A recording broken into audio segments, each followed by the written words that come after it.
For April 28th to order at 3 p.m. Sharon? Please note, council meetings are streamed live and recorded on YouTube. Attendees acknowledge that in accordance with Section 17(2) of the Freedom of Information and Protection of Privacy Act, names, addresses, and other details provided when speaking at a council meeting will be publicly shared.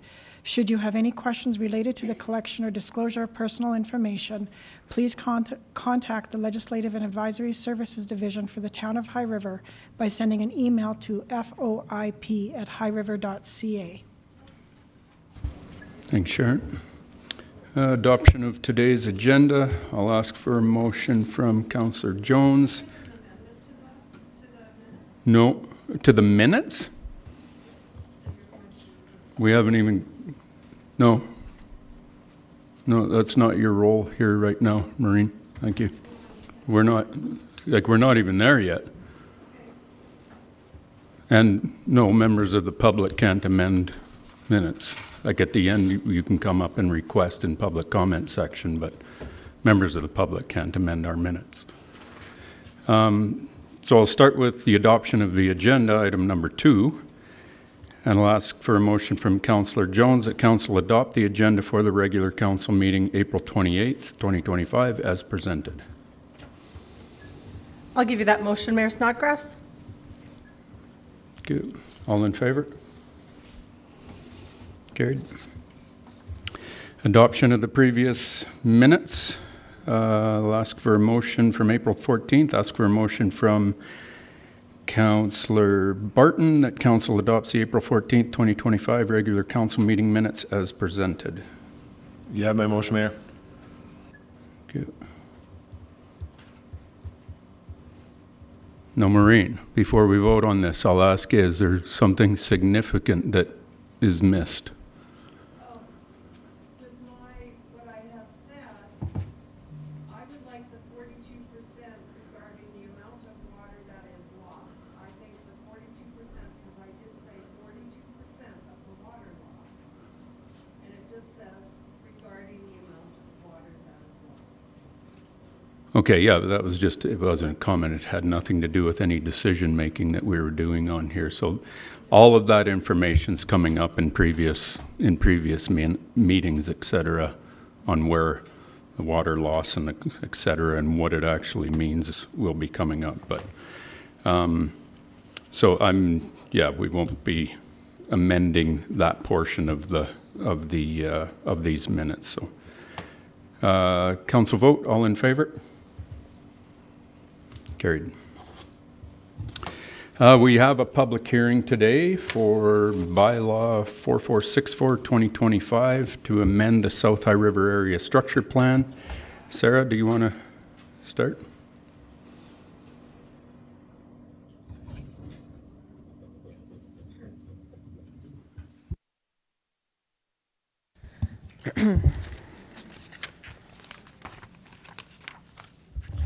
Thank you, Mayor and Council. Yes, the report today in front of you for the public hearing is a public hearing for a bylaw for an area structure plan amendment. Town Council has received an application to amend the South High River Area Structure Plan to redesignate a portion of the land from commercial to multifamily. That site is shown on the screen here. Administration has already circulated the application to all relevant external and internal agencies. And the subject property shown on the screen is 90 Monteith Drive Southeast. It is 0.53 hectares in size. It is directly south of a commercial development that includes a Wendy's and is directly west of the commercial development that includes Calgary Co-op. Can you please switch to the next slide? This slide shows where the proposed amendment is to be, showing the change from commercial to multifamily in that property to the south, right off of Monteith Drive. As part of the application, the applicant has provided a justification report to explain their rationale for the proposed amendment. The report includes statements regarding slow market uptake on existing commercial opportunities in the surrounding area, and also talks to the central location of the site that would allow for a vibrant and walkable residential community. Their intention is to provide diverse housing options on the site, and they also discussed it being overall a very minor change, as it is a relatively small site. As I discussed, it's only 0.53 hectares in size. After thoroughly reviewing this application, administration does not have any concerns regarding its compliance with the town plan or with the land use bylaw. As I stated before, all relevant external agencies were circulated, and administration received responses from Alberta Health Services, from ATCO, from Foothills County, and from Fortis Alberta. None of those agencies had any specific concerns or requests for amendments or changes. However, some of those did provide some advisory comments. For example, AHS provided comments about protecting soils and water from pollution. All of the comments that we received from these agencies were provided directly to the applicant for their review. This concludes administration's presentation. Are there any questions for administration before moving on? Okay, before we get into questions, we will set the stage here after Sarah's opening.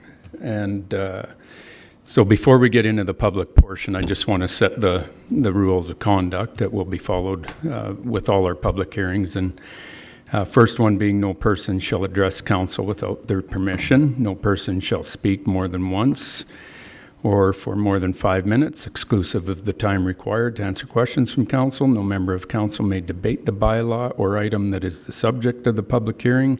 Respect for staff, developers, council, and the public shall always be maintained, and any person who wishes to speak and address council shall state and spell their name and provide their municipal address for the record. So with Sarah's opening and those statements, I declare the public hearing in session. And this public hearing is the MGA rules state that we will listen to the public support or concerns about the issues before council votes, and we'll listen to the public opinion on issues with large impacts on the community or property owners, and this will all meet the requirements of the MGA RSA 2000, chapters M26. So with Sarah's opening, I will open it up to any questions from council.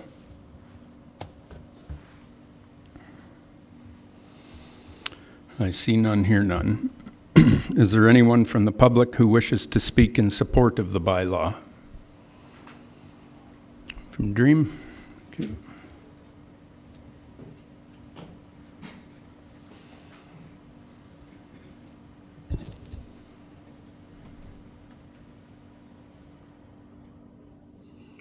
Got his mic on?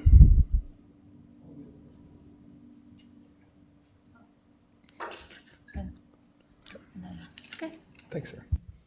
Can everybody hear me? Hi. Sorry, my name's Nathan Arthur. I'm a registered professional planner and project manager with Dream, and I apologize for the state of my voice today.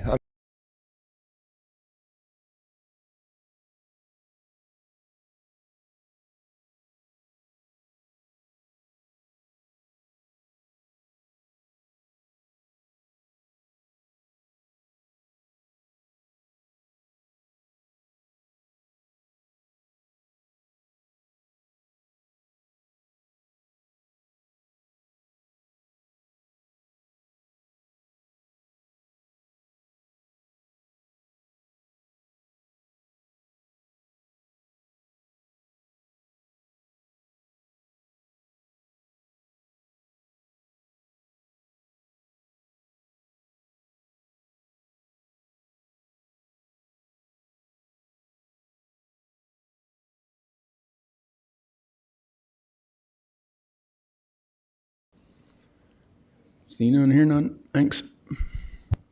Is there anyone that wishes to speak in opposition of this bylaw? See none. Is there anyone deemed to be affected by the bylaw that wishes to speak? And there was a couple of pieces of correspondence that I'll have Sharon read that came in via email. We received an email from Joanna Fay, which reads, Dear members of the High River Town Council, thank you for accepting this letter in lieu of my inability to attend in person the public hearing discussing the multifamily housing project that is taking place on April 28, 2025. I am writing as a concerned resident of Montrose to express the need for the inclusion of a new playground in our growing community. Currently, there is only one small playground for the entire neighborhood of Montrose. My children and I have played here multiple times, and it is readily evident this park does not adequately serve the number of children living in this community. While Montrose does boast beautiful pathways, a gazebo, and picnic spaces, the lack of children-centric play areas is evident. When I have brought this concern up to the private developers previously on social media, they have suggested our children use other parks, including Georgia Lane Park. However, this requires our children to cross a busy 4-lane highway, which is unsafe and unrealistic for many families with smaller children. A new playground would not only support the physical and social development of our children, but would also enhance the overall sense of community, safety, and quality of life for all residents. I strongly urge the Town Council to prioritize the includes of a thoroughly planned playground within this new multifamily development. Thank you for your time and dedication to making High River a better place for all families. I would welcome the opportunity to discuss this further and look forward to seeing our community grow in a way that reflects the needs for its residents. Sincerely, Joanna Fay. And then we received a letter from Aileen Perveen Abma. Dear members of the High River Town Council, as an active member of the High River community, I regret being able to attend the April 28th council meeting regarding the proposed updates to the South High River Area Structure Plan, Bylaw 4644-2025. I would still like to offer the following reflections and concerns for your consideration. My primary focus is on preserving the vitality of the Montrose neighborhood through intentional planning that includes accessible and meaningful green space. While I recognize and support the need for community expansion, I am concerned about the balance between increasing housing density and the preservation of open, shared community spaces. In fact, this is not a new concern. As early as June 2009, I expressed these thoughts in a letter to Ray Chen, project manager with Homes by Dream, during discussions about the development of Phase 2E, copied to the town of High River. At that time, I noted, while I share your anticipation for the current development of Phase 2E, it is my hope that I and other Montrose residents will be aware and perhaps have input in your plans for potential green space in Phase 2F. 16 years later, that same hope remains relevant and still unfulfilled. I continue to advocate for a planning process that includes Montrose residents and values green space as essential, not optional. Please find below 3 questions I hope the town will consider, each supported by a brief preface. Question 1, preface. Montrose is a family-oriented community located just south of a very busy 4-lane highway, a short distance from the Bob Snodgrass Recreational Complex. According to the original South High River Area Structure Plan, Bylaw 4241-2009, a population of 6,705 was projected. Concern, the proposed shift from designated commercial land to high-density residential developments east of Highway 2A suggests a significant and unplanned population increase. Question, how will this projected growth be balanced with the preservation of green space given the continued loss of natural areas to immediate development? Question 2, preface. Developers such as Dream and Hopewell and Jenga continue to build homes, condos, and townhouses throughout Montrose. With families, children, and pets living in close proximity, access to green space becomes increasingly essential.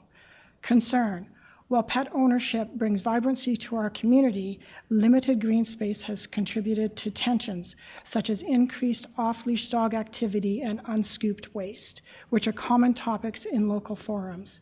This issue is not solely the responsibility of developers, but the impact of continuous development does reduce shared outdoor space. Question: how are developers in the town working together to ensure that all Montrose residents, including those without pets, have access to clean, safe, and shared outdoor spaces? Additionally, what steps can we as local residents take to help maintain these spaces, particularly our walking paths, as clean, welcoming, and respectful environments for everyone? Question 3, preface. Residents have written letters and spoken up about the need for children's play areas and parks within Montrose. Given that the current population estimates may already surpass the projections made in 2009, this need is more urgent than ever. Question: what opportunities exist for Montrose residents to collaborate with the town and developers in actively planning for vital, inclusive green spaces that reflect the character and needs of our community? And perhaps most importantly, how can we ensure that our young children have safe, easy access to neighborhood play areas that support their well-being and development? Thank you for considering this feedback. Sincerely, Aileen Perveen, ABMA.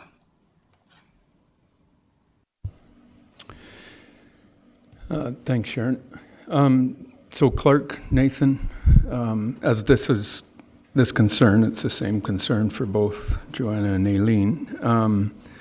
Maybe you can talk a little bit about future developments and what we've got slated for playground areas for these people, because it's a 100% a valid concern. Now, do I think the property that we're talking about today, do I think that is the place for a large, big playground? Absolutely not, but I think we can have something more centralized. But I don't have the full ASP, and the concept plan that's in the agenda is a little outdated from what the actual build-out is right now. So maybe, Nathan, if you can, one of you talk a little bit more, because the existing playground in Montrose is there's no question, it's a tiny one.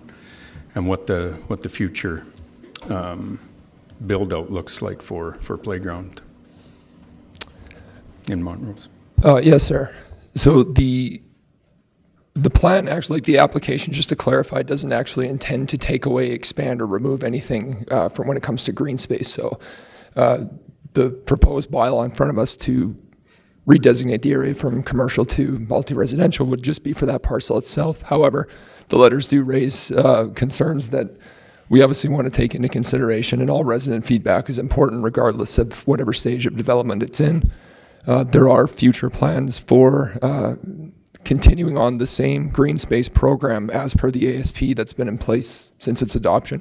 There hasn't been, excuse me, there hasn't been, to my knowledge, any amendments to that green space program since development started in the South High River ASP. So there is a linear green space system that will eventually work its way and ultimately connect through the street network to a future school site along the south boundary of the plan, directly south of the co-op commercial site. So there is a large playground, large open space that is planned for the south boundary of the South High River ASP that, once development has reached a far enough point, should be able to initiate development of that site. There's no specific timeline in place right now, but that is a substantial and large programmable open space that will be developed in the foreseeable future within the Montrose ASP, within the more immediate development area, the South High River ASP, within the community of Montrose. So there is a plan in place that we're planning to follow. That is the school site that would probably provide the largest and most programmable open space for a playground in the future. Yeah. Okay. Yeah, and that's future conversations, of course, as to whether there's any of the schools that are even going to end up building out there, right? So if it's not a school site, it can always become something different for that. That's correct. There's definitely the intent to maintain the 10% municipal reserve throughout the community, so there's no detraction or taking away from that at all that's planned or proposed. So different programming options can certainly be discussed if things aren't progressing at the pace that was anticipated with the ASP. Yep. Okay, perfect. Anything else? We're good? Thanks, Clark. Thanks, Nathan, for answering the questions. Any other questions from council?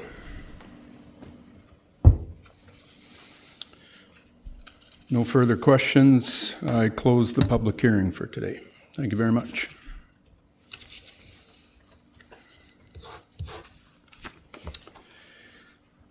Next item of business, item 5.1, bylaw 4649, 2025, the new rate bylaw. Michelle?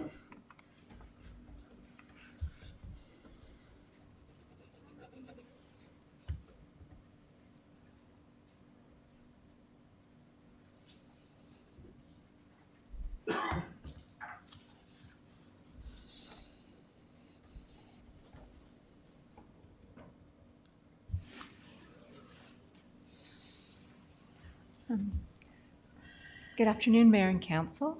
Today you have before you bylaw 4649, 2025, which is the rate bylaw permits and licenses. This is being presented pursuant to the Municipal Government Act Part 2 bylaws, authorizing the town to set fees, fines, and other charges. I'm sorry. Sorry, do you want me to start again? But do you want me to start again? Yes. Okay, sorry. Good afternoon, Mayor and Council. Today you have before you bylaw 4649, 2025, rate bylaw, permits and licenses. This is presented pursuant to the Municipal Government Act Part 2 bylaws, which authorizes the town to set fees, fines, and other charges.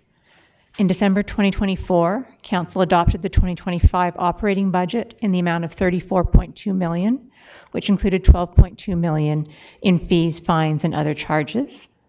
At that time, Council also passed bylaw 4636, 2024, rate bylaw permits and licenses. The bylaw before you would replace that bylaw. This revision includes lines for the annual license fees for urban chickens and bees, as authorized under bylaw 4567, 2019. It also adds a fee for utility location assignment for non-municipal utilities, for both a permit and, where applicable, a per meter charge. And it further adds a refundable damage deposit to ensure new builds meet grading requirements and do not negatively impact neighboring properties. And then it also removes the fee for volume of sewage.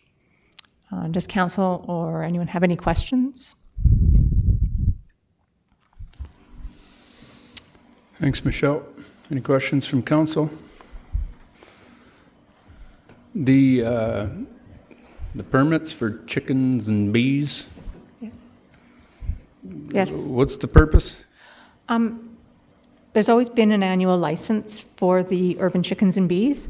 It's on the website and it's under its own bylaw, but that bylaw just references the rate bylaw, so we just wanted to put the line back in there for reference. Okay.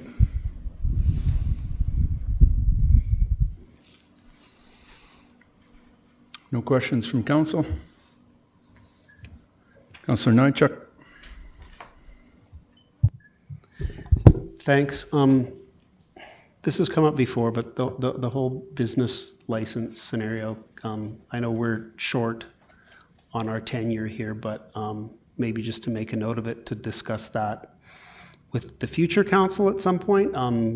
We've debated the usefulness of the business license and what it's really there for, and just wanted to make a note of that perhaps that's future discussion again, whether it's, I doubt it'll fall under this council's purview in the next few months, but something carrying forward. It's I pay the business license every year. I'm not quite sure what that does for me, other than there's a registration with the town of High River. I pay a fee, and then we do this every year with the rates bylaw. So I'm not sure if it actually serves the community as a purpose or not. So I just wanted to put that forward for this council and the one that's going to come in October. So thanks. Mayor Snodgrass, through to Councillor Nychuk. And yes, certainly we have talked about this fee in the business license bylaw. Council will have an opportunity, because we have drafted a new business license regulation bylaw that's going to come forward, because we have to update it because it does not include some finding power from that perspective that we missed. So it would be a great opportunity at the next council meeting to debate whether the need for business licensing or business licensing fees within this community, and either defer that to the new council to debate or for this council to make a decision on removing it in its entirety. Awesome, thanks. It's kind of a rite of passage every term for the new council to dive into this one to try to understand the purpose of it. So, no further questions. I will ask for a motion from Councillor Walsh that council give first reading to bylaw 4649-2025, being the 2025 rate bylaw, and the council gives second reading to the previously mentioned bylaw, and that all council present give unanimous consent to proceed with third and final reading of the previously mentioned bylaw. I'll give you that motion, Mr. Mayor. Thank you. All in favor? Carried. I'll ask for a motion from Councillor Nychuk that council give third and final reading to update bylaw 4649-2025, and that council rescinds bylaw 4636-2024, being the 2024 rate bylaw. I'll give you that motion, Mr. Mayor. Good. All in favor? Carried.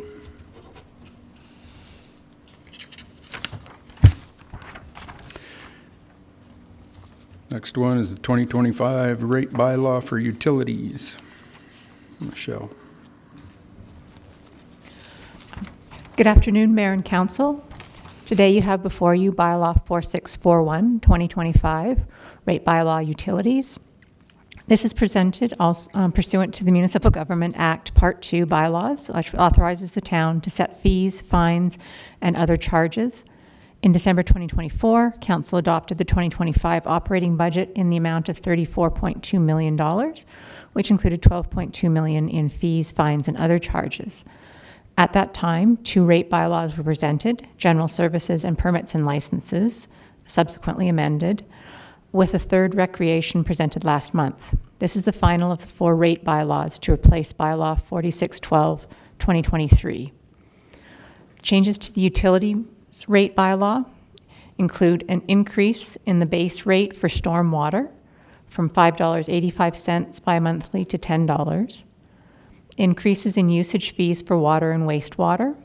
So an increase of 10 cents per cubic meter in town and an increase of between 11 and 12 cents per cubic meter outside of town.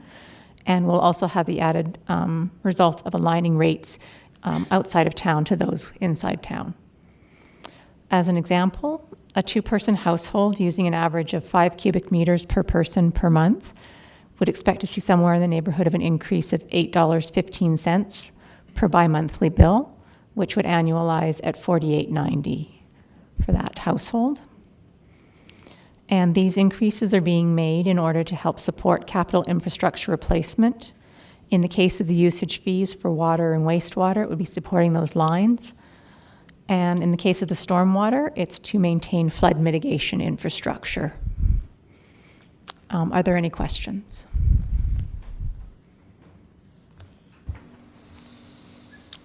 Councillor Kinghorn. Thanks, Michelle. Thank you, Mayor Snodgrass. Thank you for the report. Out-of-town water. Can you describe what that means? Is that what goes into the county meter? They're really the only out-of-town one we have, correct? Yeah, it will be going out of town. There's 3 different areas that it's going into Alderside, into, they've taken over Cargill, and then the more general stuff, but it will all go to Foothills. Including the Cayley? Cayley, yes. Yeah.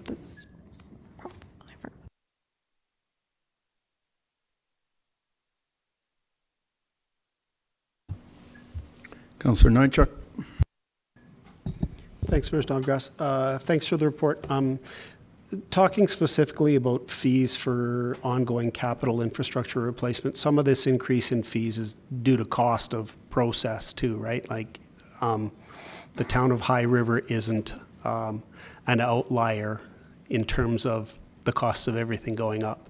So in terms of processes and procedures, and there's also incremental increase just based on cost of living increase, or however you want to put it.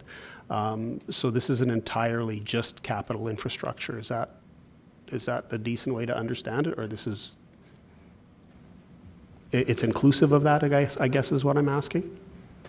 When we look at a rate increase, we're also looking at the cost of operation. We're not just looking at infrastructure replacement. It's more holistic than that, correct? I'll speak to the first bylaw first, the ones on permits and licenses. That's probably more reflective of cost of delivering the service from an internal aspect of things and staff costs associated with that. When we take a look at our utility rates, we are trying to dedicate that per cubic meter rate directly to capital infrastructure and basing all our operation expenses off the flat fee. So that's kind of how we've been trying to balance that utility rate structure from that perspective. The outlier here is using our stormwater utility rate fee and increasing that to also start managing and maintaining our flood infrastructure. That will have a combination of both that cost of living increase for staff, because staff do some of that maintenance, as well as outside contractors as well when we start getting into bigger maintenance items from that perspective. So some are independent and fully dedicated to capital. Some are going to have a combination of both operational expenses and like the storm sewer and capital costs. Thanks, Chris. That's what I was looking for, just a little bit more context. Appreciate it.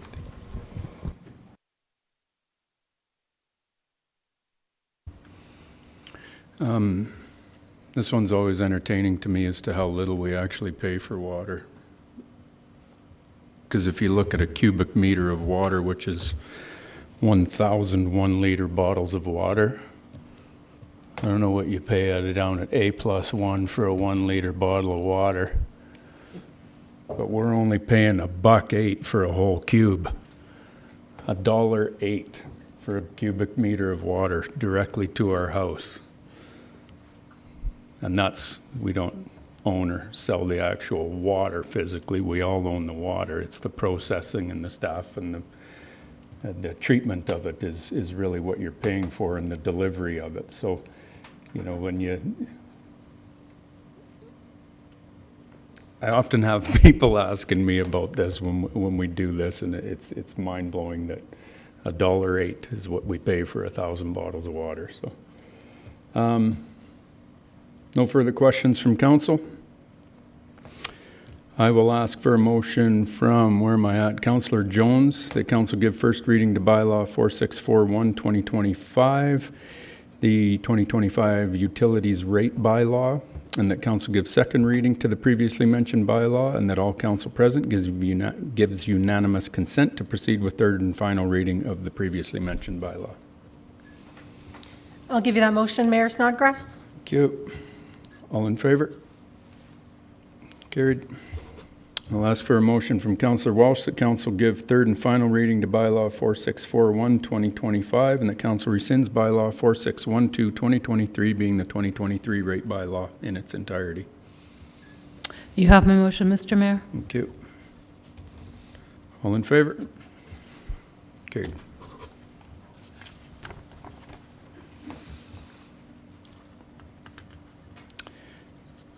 Thanks, Michelle.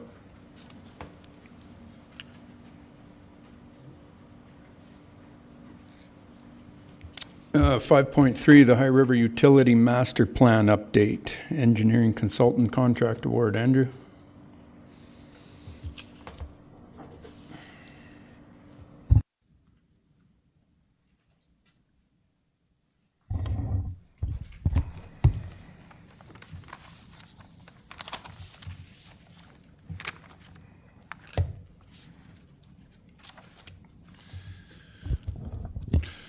Thank you, Mr. Mayor. Good afternoon, Mayor and Council. Today I'm presenting a request for a decision regarding Utility Master Plan Update, specifically Engineering Consulting Contract Award. As part of the 2025 budget deliberations, Council approved $300,000 for the completion of the Utility Master Plan Update, as the last Utility Master Plan Update was completed back in 2017. An update to the document will serve as a vital roadmap for both Council and Administration, offering a comprehensive assessment of the current condition and capacity of the town's utility infrastructure, It will evaluate our system's ability to support existing and future development, enabling informed decisions, short and long-term planning, and guiding future capital budgeting. The document will also assist with future infrastructure decisions to ensure the continued delivery of reliable and efficient water and wastewater services. It will identify necessary system upgrades required to support the town's projected growth over the next 20 years. Some high-level benefits include strategic infrastructure planning, enhanced capital planning, cost-effective maintenance and upgrades, support for sustainable growth, improved service reliability, economic readiness, environmental regulatory alignments, and it also supports with the offsite levy framework.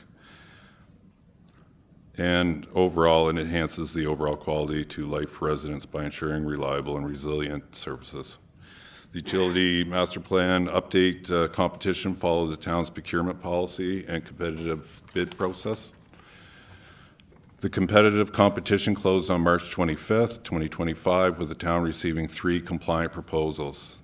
The proposal values included the proponents suggested optional services, which ranged from $178,588 to $309,243, excluding GST. Administration recommends that Council award the consulting contract to ISL Engineering for $178,588 and authorize the CAO to execute the contract. Key alignment from Council's strategic plan includes safety, security, organizational excellence, and responsible development. Next steps, if the recommendation is supported by Council, the contract will be awarded to the successful proponent, and following the execution of the consulting contract agreement, the stakeholder kickoff meeting will be scheduled tentatively for the week of May 5th. Thank you, and I'd be happy to answer any questions Mayor or Council may have. Excellent. Thanks, Andrew. Questions from Council? Councillor Nychuk. Not really a question, just maybe more of an observation.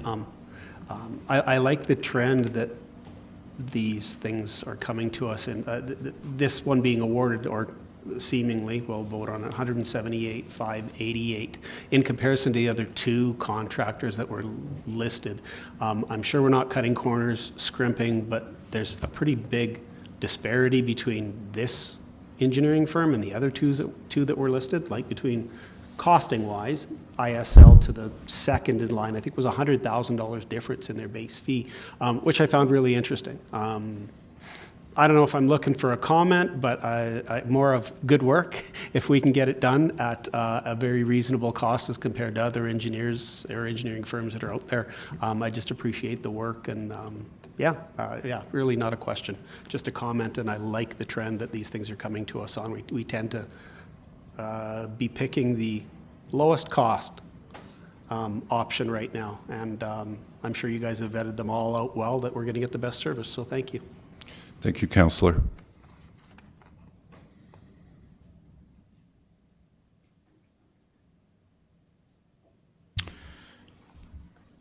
No other questions from Council. I'll ask for a motion from Councillor Kinghorn that Council authorize the award for the High River Utility Master Plan update, including optional fees for $178,588, excluding GST, to ISL Engineering and Land Services Limited, and to commence May 5th, 2025, with an anticipated completion end date of December 31st, 2025, and that Council authorize the CAO to execute the contract with ISL Engineering and Land Services. Thank you, Mayor Snodgrass. You have the motion. Thank you. All in favor? Carried. Thanks, Andrew. Thank you.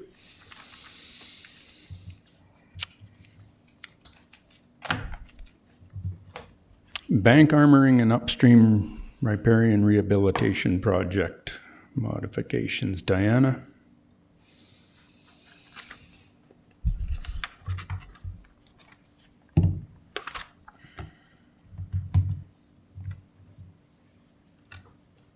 Good afternoon, Mayor and Council. I'm here to present the contract award for Bank Armoring and Upstream Repair and Rehabilitation Project. The purpose of these two projects is to protect the riverbank from further erosion and loss within the town. The Bank Armoring project protects 4 locations along the north side of the Highwood River, while the Upstream Repairing projects protects the former Mercery land from further loss.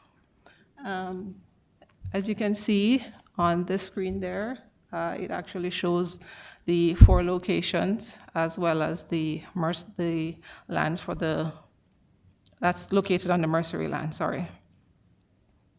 The risk of not completing this project, the risk of not completing the project will lead to potential failure of the dike system at the northwest 2D dike location and the golf course location.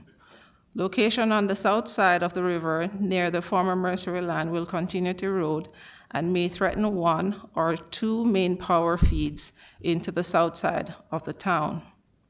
We have started consultation on these projects. We've reached out to property owners as well as the golf course. Just to let you know that we take into account when to start this project. We will start the project as soon as the golf course is actually closed. So this project will not have any impact on the golf course at all. These projects are actually fully funded by grant, which comes from the GOA. The GOA approved flood mitigation related projects that were completed, and the GOA agreed to allow surplus funds to utilize for certain projects that supports the town flood resilience. Now, right now, we have approximately $5 million left in that fund, which will be utilized in estimated cost of $2.5 million to complete the 2 projects. We actually tendered these 2 projects together to be very efficient and trying to save cost. We actually tendered these projects in March, and the tender closed on March 20th with 6 complete submissions, ranging from $2,286,000 to $3,293,000 exclude GST. Just to let you know that we actually did receive 8 tenders, but only 6 were compliant. 2 of the tenders were in compliance, so they were actually thrown out.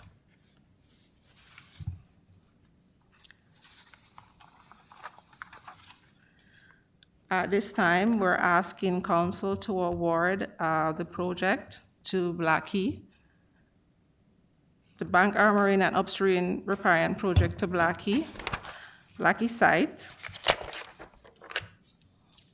in the amount of $2,086,711 exclude GST, and include 10% contingency and to commence immediately with an anticipated completion date on November 30th, 2025. And with that, I'll open it up for questions.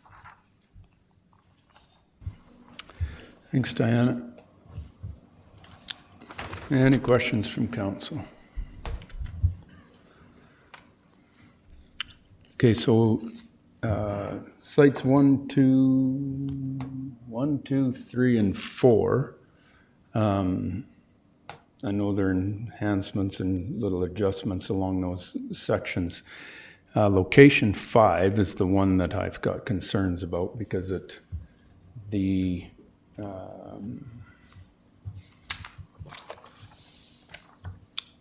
map that I've got from McElhaney, it doesn't show, there's a couple of things with it that, like, there is massive bank erosion on that piece of property that is going to start, it's taking huge trees down and everything else, which is a natural occurrence, but There's also transmission lines and everything else that go through there, so. But when I look at where the engineering is actually taking place, it's in a very small portion of a very large problem. And I'm really worried, and like they're not even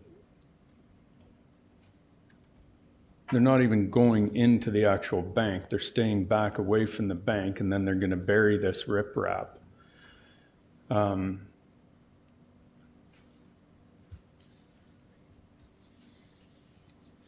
And I'm worried about the river getting in behind this stuff and this being all a waste of money.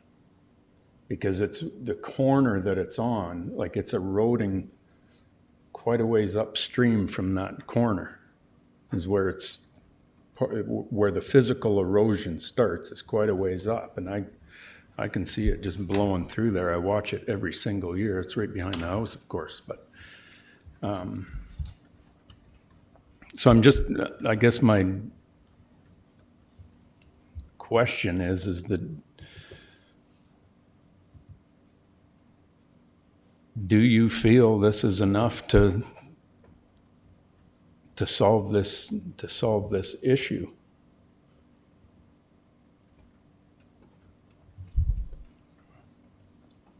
Riley, Diana, somebody.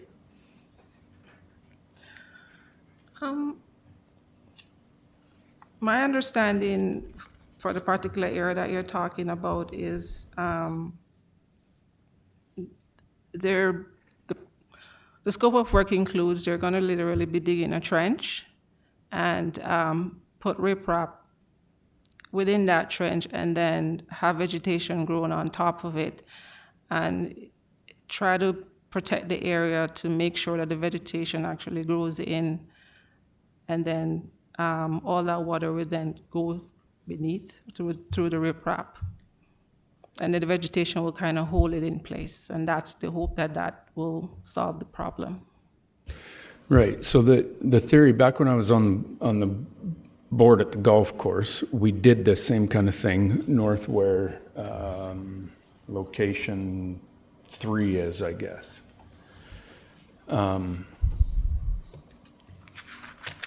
And they buried a whole bunch of riprap back then. And the theory is that you wait until the bank washes out and then you get to the riprap. And the reason why you do this is because you avoid having to get permits for working within the river from fisheries. Now, I'm guessing we have all our permits for this. Yes, we do. For this work on all locations, Diana? Yes, we do. Okay.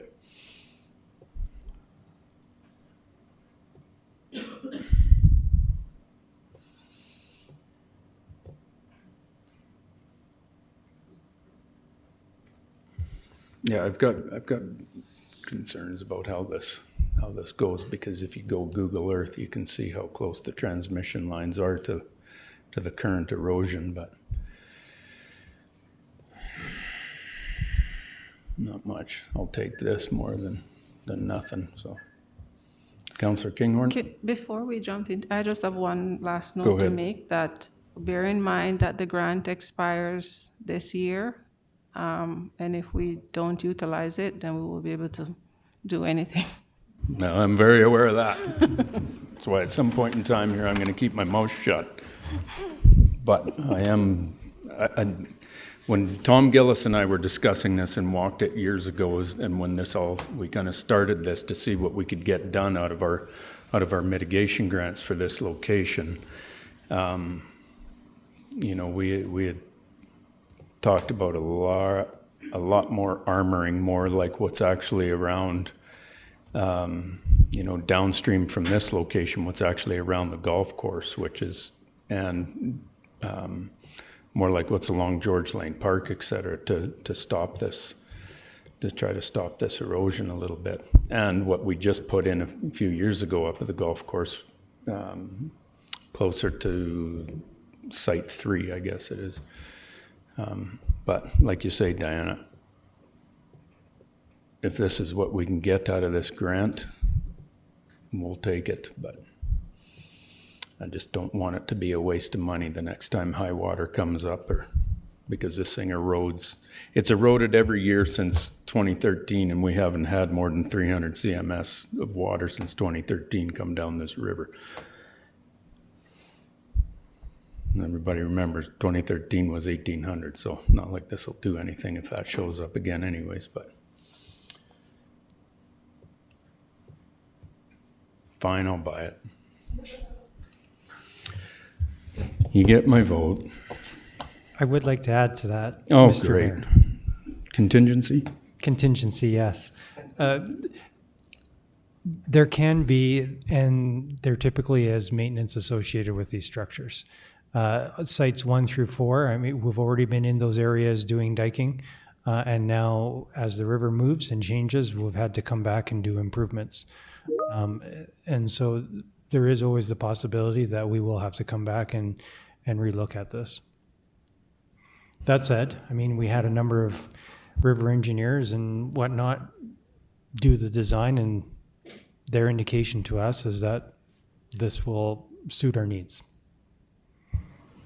You're not going to take the opinion of a mortician over them? Why would you do that? Okay, we'll go for it. Thanks, Riley. Thanks, Diana.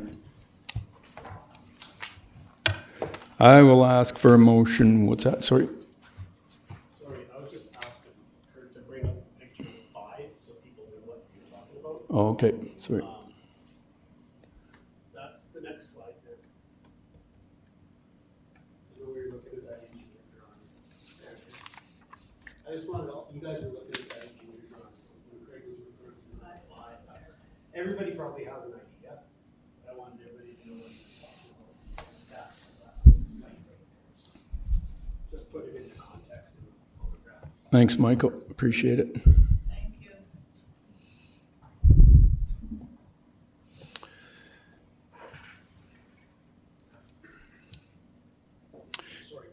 No, you're good. You're good. I will ask for a motion from Councillor Nychuk then that Council authorize an amendment to the 2025 capital and special projects budget in the amount of $3.5 million to add to the renewal flood mitigation projects to be fully funded from the flood mitigation grants, and that the estimated cost to complete to be revised to increase upstream riparian rehabilitation from $0.75 million to $1 million, excluding GST and including 10% contingency, engineering third-party costs, which is to be fully funded from the grant 14GRF-M03, which contains surplus funds from other flood-related projects, and that the estimated cost to complete be revised to decrease bank armoring from $2 million to $1.5 million, which is to be fully funded from other grants, 14GRF-M03 and 16GROR-M07, which contains surplus funds from other flood-related projects, and that Council award the bank armoring and upstream riparian rehabilitation for $2,086,711 to Blackie Site Works, and to commence immediately with an anticipated completion end date of November 30th, 2025, and that Council authorize the CAO to execute the contract with Blackie Site Works. I'll give you that motion, Mr. Mayor. I'd like to remove the contingency, but that's just part and parcel. You have the motion as your edit. Thank you. Thank you. All in favor? Carried. Thanks, Diana. Thanks, Riley, for answering the question. Southern Alberta Pump Track Association sponsorship, Heather.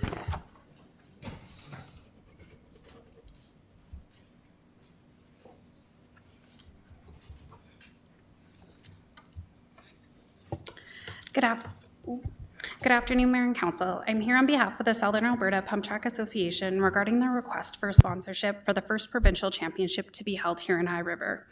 They first appeared at Council on March 24th that it was suggested to partner with a local organization and go through CVAC for funding.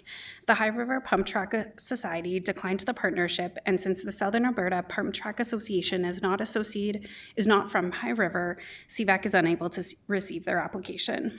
The request today is for a decision regarding the Town of High River sponsoring the Southern Alberta Pump Track Association Provincial Championship in the amount of $5,000 for the host tier. So administration advises council to move forward with this sponsorship. Are there any requests from council or questions from council?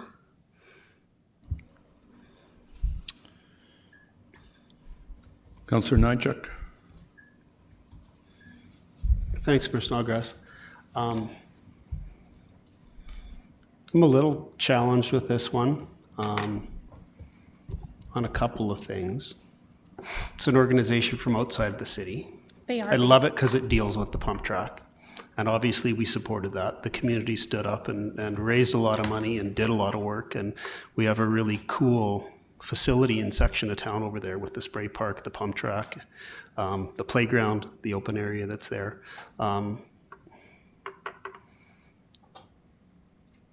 Yeah, challenge with this one, and that it seems to be, from what I can understand and see, and from the last visit we had, from what I've looked at, it's a Calgary organization. These participants are, for the most part, seemingly to me, and I can be corrected, please, if you can, that a lot of these participants will be Calgary-based. So when we talk about economic benefit to the community, I'm not entirely sold on that, in that pump track people will come from Calgary, will go to the Northwest, will have a great time at the event, utilize a fantastic facility, probably get back in their car and drive back home. So when we had the presentation previously, they talked about restaurant use and they talked about hotel use and they talked about all that kind of stuff. And I'm not seeing it with the,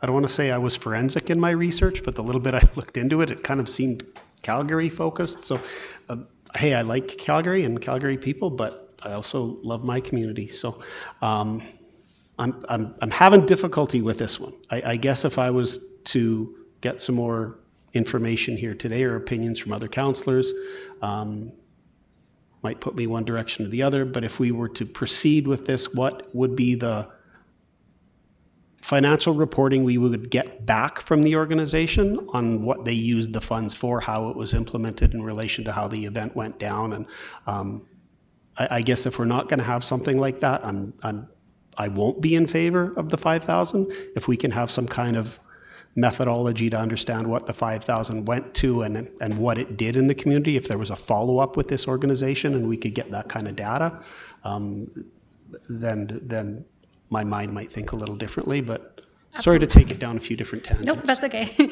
So absolutely, Chris is more than willing to provide a financial report into what it's being used for. What I do know ahead right now is that the money is going to go towards timing systems, sound PA systems, digital screens, portable washrooms. There are some at the spray park, but it wouldn't be sufficient for the volume of people. We'd be looking at barriers, spectator seating, making sure we have the correct power and to operate as well. So that all those, I don't know anybody that owns a porta potty that buys one to keep it indefinitely. I'm looking at Councillor Kinghorn because I don't think he buys them for the balloon event, but they tend to be a rental. But in terms of the other things that you mentioned, like a timing system, just all those are going to be rental pieces. We're not helping to facilitate purchase of items for, because this, no. I would assume they want to perpetuate this going on, that it wants to be a big Alberta event. It's an Alberta provincial final, whatever it is. But in terms of, these items that they're needing, that they're rental items and we're not facilitating purchase to perpetuate an organization that doesn't exist within our community. That's correct. It's all for the rental of them, not for the actual. So their budget right now, they're thinking probably closer to $20,000 to put the whole event on. So they're just asking for $5,000 for the town. And then with that $5,000, that would go towards the host sponsorship or title sponsorship of the event. They've also have been approved for a special event application for an additional 4 races of the community, with one of those starting on May 6th. And the idea is to open that up to community residents as well so that they can try it if they haven't already.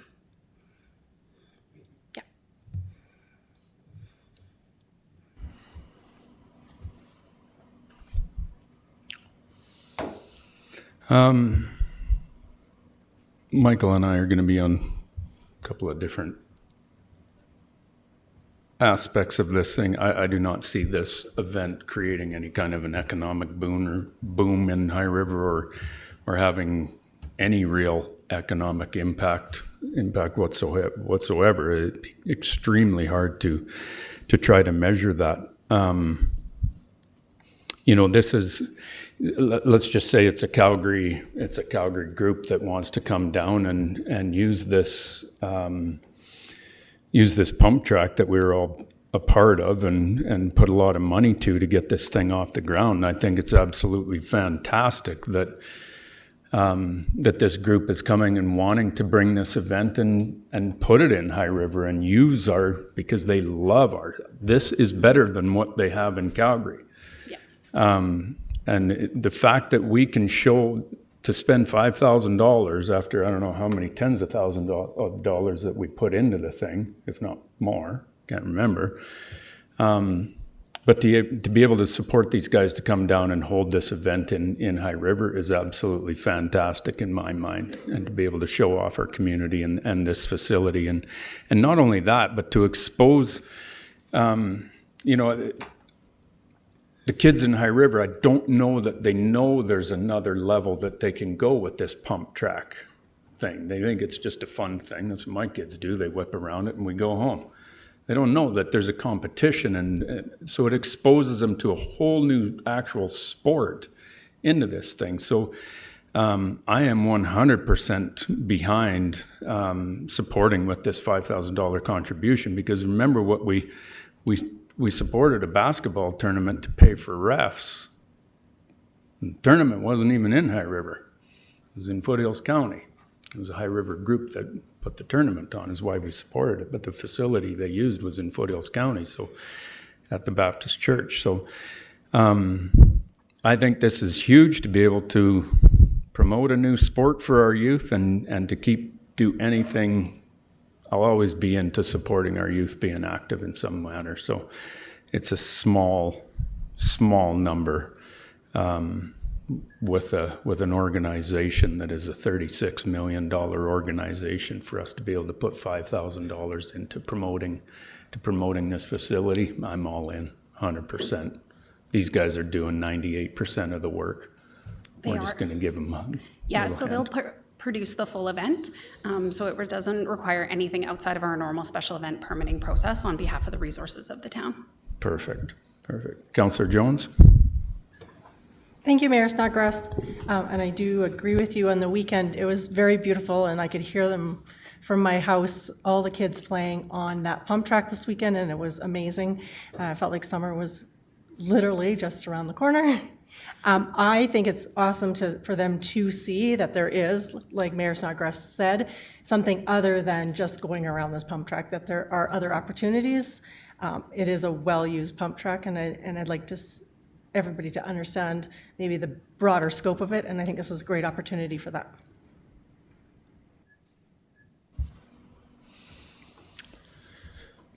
No further questions. I will ask for a motion from Councillor Jones that Council approve the request for sponsorship for the Southern Alberta Pump Track Association Provincial Championship in the amount of $5,000. I'll give you that motion, Mayor Snodgrass. Thank you. All in favor? Carried. Thank you. Thanks, Heather. Now, I don't know if you touched on this because I was writing notes. The High River Pump Track Society? Yes. They are winding down, I'm understanding, That is correct, yeah. and they're not going to be part of this? They don't? That's correct. Okay, so it's all with these other. It's all with the Southern Alberta Pump Track Association. Okay. Yeah. Okay, no, that's fair. Thank you. Councillor board and committee reports. Anybody?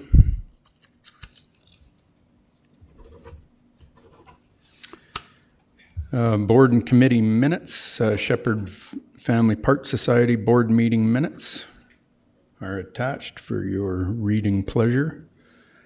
Number 8. Sorry, Councillor Nychuk. Sorry, short memory. Sit on the Foothills Regional Services Commission, so not on the landfill side, but on the wastewater side, just bring into council's attention that would probably result in 2025, not 2024. The pump house has had its fair share of problems as of late, pumps and costs, and the latest one is about a $45,000 spend. So there are reserves for those of you that are here and in virtual land. There are reserves that are taking care of that now, but with the costs that are coming, there could be an incurred expense that us and the county would have to share next year if this perpetuated, not trying to put the fear of damaged pumps into everybody's mind, but just something for 2025 that we just seem to be on a cycle of damaged pumps right now, and they're not cheap to fix. So, and the wastewater side of the Foothills Regional Services Commission is quite small in comparison to the landfill, which has an incredibly healthy number of reserves. So, yeah, out of the meeting this morning, just passing that on. That not an alarm bell, but just something for next year when you, whoever's sitting here starts to talk about budget. So. Thanks, Michael. Nobody else? Public comments. Anybody have anything they want to share? Need you up front. Need you in the mic, Deanna. Like, you got to do it all, right? Just because you come to every single meeting doesn't give you better privilege. When are they? Damn, she left. Heather! Oh, it's on there? Find it, please.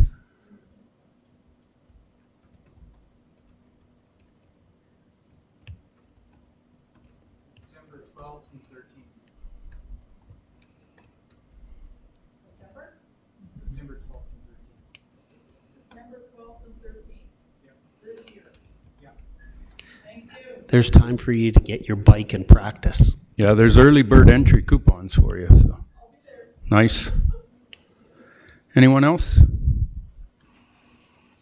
See none, hear none. We do have to go into a closed session to discuss one item. And then we will be coming back out shortly. Say again, what, who? Go ahead. Sorry, Brenda, go ahead.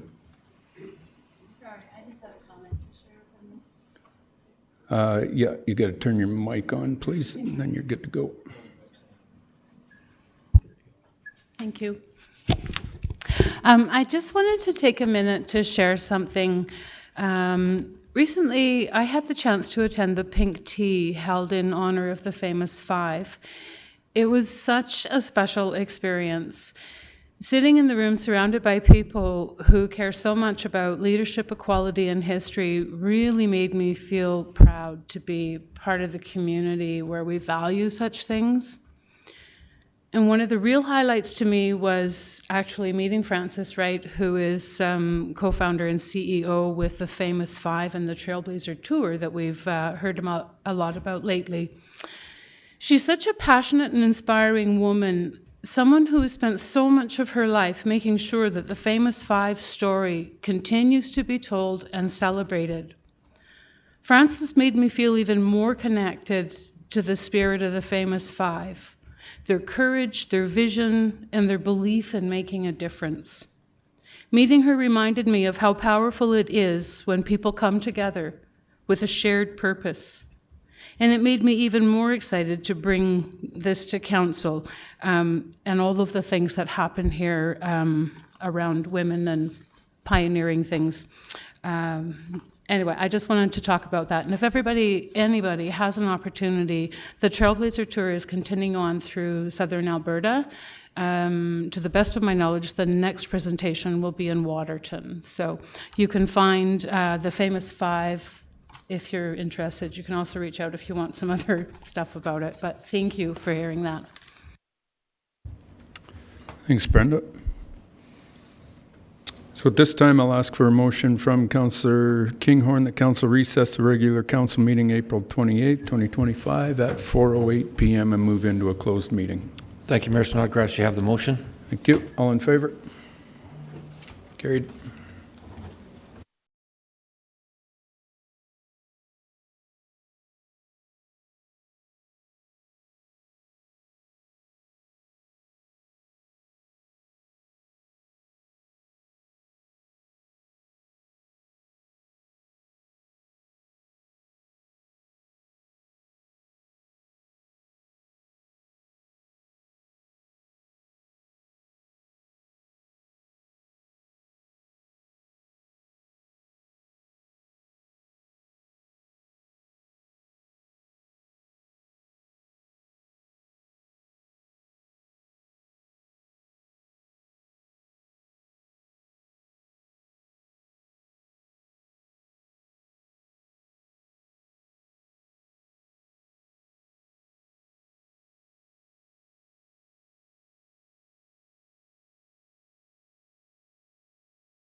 It's solid.